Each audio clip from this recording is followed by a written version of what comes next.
मुख्यमंत्री जी, आज बिहार विधानसभा के इस सदन में बदले हुए चेहरे और बदले हुए भाषा जो सदन में बयान कर रहे थे, उनका यही हाल रहा कि अपनी बात रख देना, किसी का सुनना नहीं और सदन छोड़ के चल देना।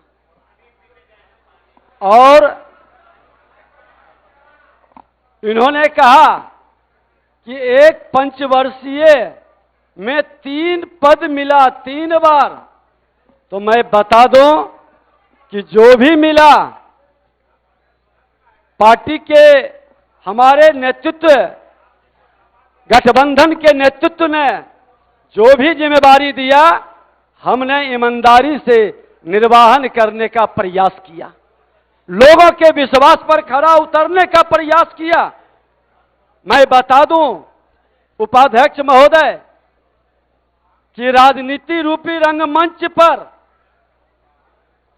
विधायिका को किस तरह से अपमानित कर करके बंधुआ मजदूर बनाने का माहौल खड़ा कर करके आज बिहार के अंदर जो संदेश दिए कि हर दल के लोग अपने अपने विधायकों को लोकतंत्र के पवित्र मंदिर में अपने विचार रखने के लिए कहीं न कहीं आग्रह किया, आज उसका असर भी दिखाई पड़ा कि आप एक परिवार के हर पद पर आपकी हिस्सेदारी, आपकी दावेदारी, राष्ट्रीय अध्यक्ष भी आप रहे हैं, मुख्यमंत्री भी आप रहे हैं, उप मुख्यमंत्री भी आप रहे हैं, स्वास्थ्य विभाग से लेकर बड़े विभाग पर आपकी दावेदारी। और हद तो तब हो गई कि 5 विभाग अपने जिम्मे रख लिए।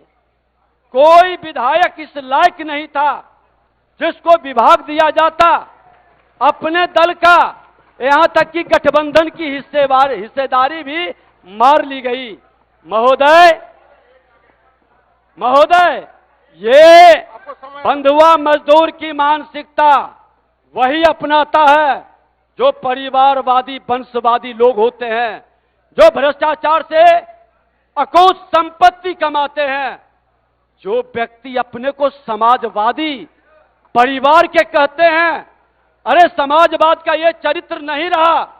मेरे बगल के भी श्रद्धेय कपिल देव बाबू बड़हिया से आते थे, श्रद्धेय कर्पूरी ठाकुर जी को भी हमने देखा था बड़हिया में जब गोली कांड हुआ था।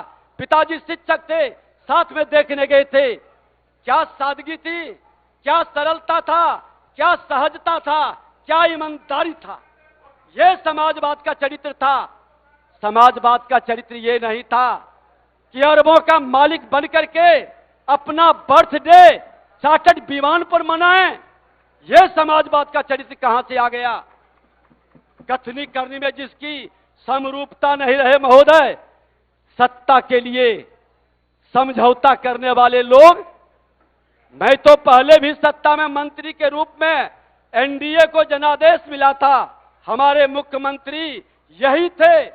जनता के जनादेश का इन्होंने सम्मान करते हुए मुख्यमंत्री के पद को ग्रहण करके विकास की गति को बढ़ाया था। विकास की गति बढ़ रही थी। आसन पर हमें बैठने का सौभाग्य भी दिए थे।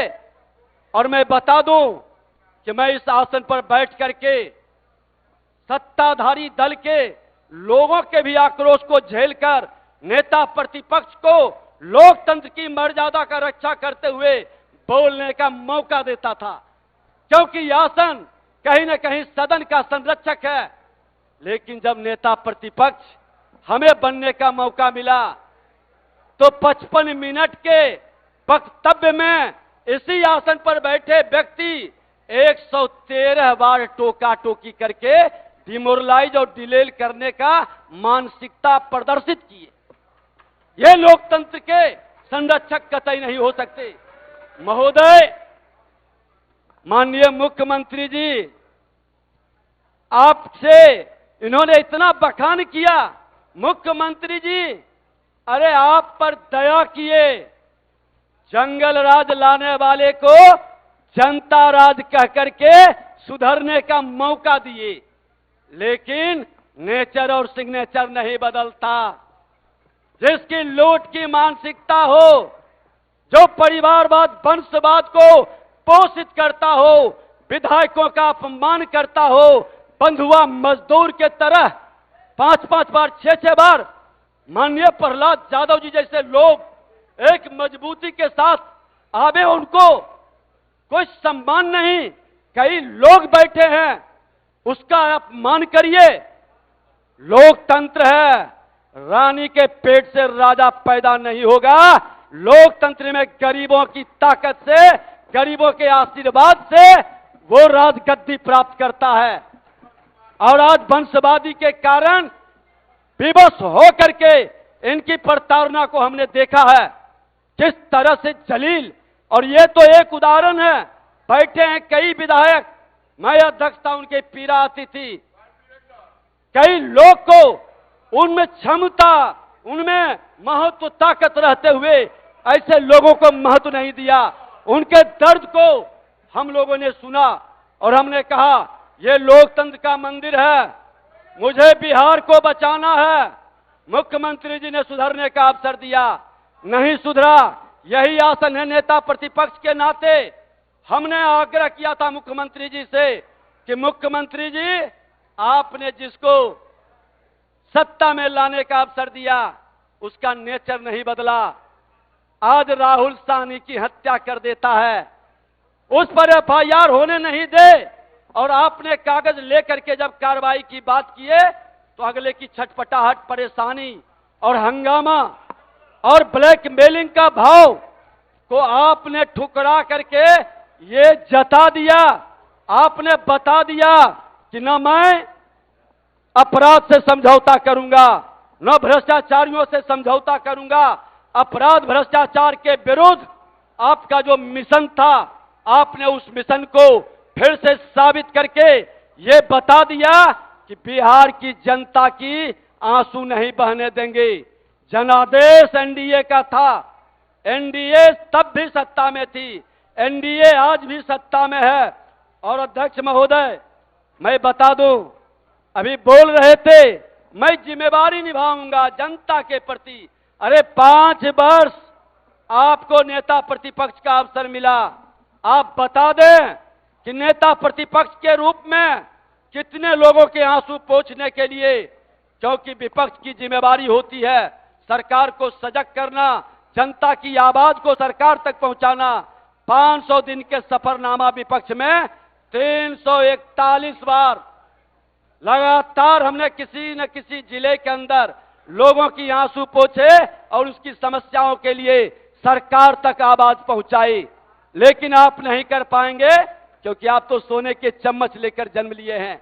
आपको तो पूरी तरह से दो पूर्व मुख्यमंत्री का कहीं न कहीं एक अहंकार भरा है। माननीय उपाध्यक्ष महोदय, भ्रष्टाचार से करोड़ों संपत्ति अर्जित करने वाले लोग पर जब कार्रवाई होती है तो भ्रम फैलाते हैं माहौल को।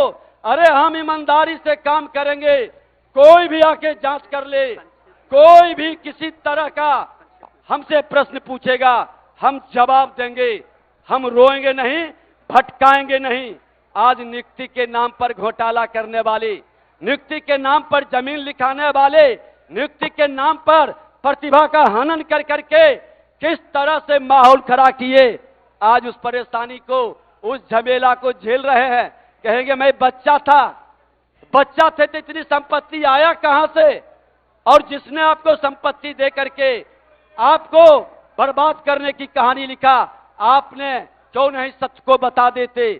बिहार को बचाना है, बिहारी के गाड़ी, विकास की गाड़ी को बढ़ाना है। उपाध्यक्ष महोदय, आज हमारी सांस्कृतिक विरासत का अपमान किस तरह से किया जाता है। बार बार आस्था पर चोट किया जाता था, बार बार रामचरितमानस पर प्रश्न उठाया जाता था, बार बार सनातन के संतानों को अपमानित और कलंकित करने का खेल खेलता था। और आप सत्ता में, सत्ता की मलाई खाने में इतने अंधभक्त हो चुके थे।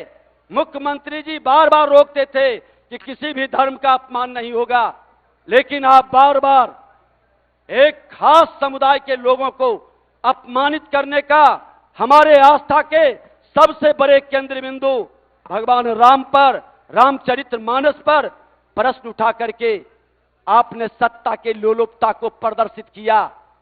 क्या जिम्मेवारी आपने निभाया?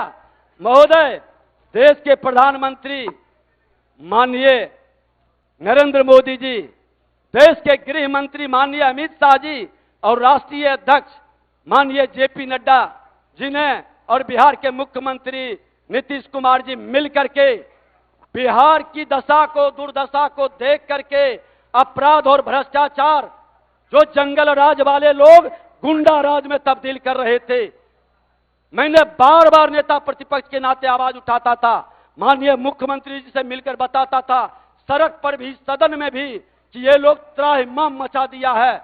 और हम धन्यवाद देंगे मुख्यमंत्री जी को कि आपने संज्ञान लिया, आपने उसे बता दिया कि मैं अपराधियों से और भ्रष्टाचारियों से समझौता नहीं करेंगे। आज ऐसे लोग जब सत्ता से बाहर गए हैं तो उनकी बेचैनी झलक रही है। सत्ता में रहते हुए मौन थे, गौण थे। माननीय उपाध्यक्ष महोदय कहते हैं कि हमने किया। अब कंक्लूड। अरे बिहार के मुख्यमंत्री नीतीश कुमार जी का विजन था, भाजपा का, जदयू का, एनडीए गठबंधन का विजन था। 2005 से नियुक्ति की प्रक्रिया शुरू हुई। माननीय राज्यपाल महोदय ने भी उसको पढ़ा। आपका विजन क्या था? बहाली की प्रक्रिया 15 साल जब मिला था शासन, तो चरवाहा विद्यालय से बाहर क्यों नहीं निकल सके? क्यों विद्यालय की स्थिति खस्ता कर दिए? क्यों व्यवस्था नहीं बना सके? कौन सा विजन था? नियुक्ति का मामला हो, जातीय गणना का मामला हो, मैं बता देना चाहता हूं कि जातीय गणना में ये बोल रहे हैं, है हिम्मत, खुला चुनौती देते हैं कि आपके 15 साल के जंगल राज में लोग पलायन के लिए विवश हुआ, लोग यहां से अपना कारोबार बंद किया, दूसरे राज्य में हमारा नौजवान प्रतिभा का सम्मान कराने के लिए मजदूरी करने पर विवश हुआ, निवेशक बिहार के अंदर नहीं आया। और जब आप सत्ता में आ गए तो जो निवेशक आया वो ठहर गया। आपका यही उपलब्धि है। आपने आज मुख्यमंत्री जी ने जातीय गणना के तहत आर्थिक और शैक्षणिक सर्वे भी कराया। 34% लोग, 94 लाख परिवार, 6,000 से कम आमदनी है। अब जहां 6,000 से कम आमदनी का हमारा बिहारी शांति। वहां पर ये चार्टर्ड विमान पर बर्थडे मनाते हैं। क्या यही समाजवादी का चरित्र था? महोदय, है हिम्मत तो 6,000 से कम आमदनी वाले को प्राथमिकता के आधार पर हर जगह, चाहे नौकरी हो, नियोजन में हो, या आपको उनको अनुदान में हो, रोजगार में हो, पहली प्राथमिकता में ये खुल करके साथ दें। गरीबों के प्रति जिम्मेवारी है। देश के प्रधानमंत्री जी ने साफ कहा कि कोई जातीय उन्माद नहीं चलेगा। 4 जाति है, गरीब है, किसान है, महिला है, युवा है। अरे गरीबों के प्रति हमदर्दी है, हर जात में गरीब है। आप उस जात के गरीबों के प्रति आप ईमानदारी से चलो। अपराधियों को, माफियाओं को आप संरक्षित मत करो। आपके राज में कितने अपराधी पैदा हुए थे जब जंगल राज था? हर नौजवानों के हाथ में हथियार देकर अपराधी बना दिया था। एनडीए की सरकार में एक भी नया अपराधी पैदा नहीं हुआ। जो अपराधी था उसे भी सुधरने का मौका मिला, उसे भी शांति से जीने का अवसर मिला। महोदय, ये लोग की करनी कथनी में कहीं से समरूपता नहीं है। मैं तो कहना चाहूंगा कि क्रेडिट की बात करते हैं, नो विजन है, नो नीयत है, नो नीति है, नो सोच है। आराम से बढ़े पले लोग जमीन पर लड़ नहीं सकते और जातीय उन्माद से सत्ता नहीं बदलेगा। हर बिहारी को अपमानित करने का काम किसने किया? हर बिहारी अपने को एक गाली के रूप में कैसे स्वीकारता है?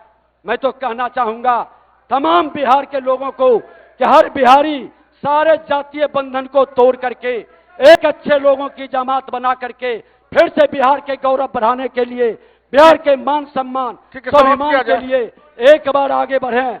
और जो श्री बाबू से यात्रा शुरू हुई बिहार के मुख्यमंत्री नीतीश कुमार जी तक, विकास का, अपराध मुक्त बिहार और भ्रष्टाचार मुक्त बिहार का संकल्प लें।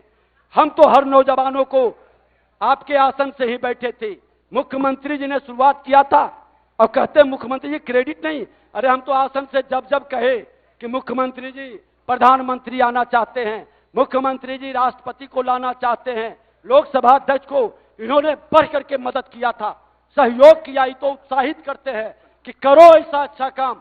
और उपाध्यक्ष महोदय अंत में यही कहेंगे कि जब तक मनुज का सुख भाग नहीं सम होगा, खत्म न होगा कोलाहल, संघर्ष नहीं कम होगा।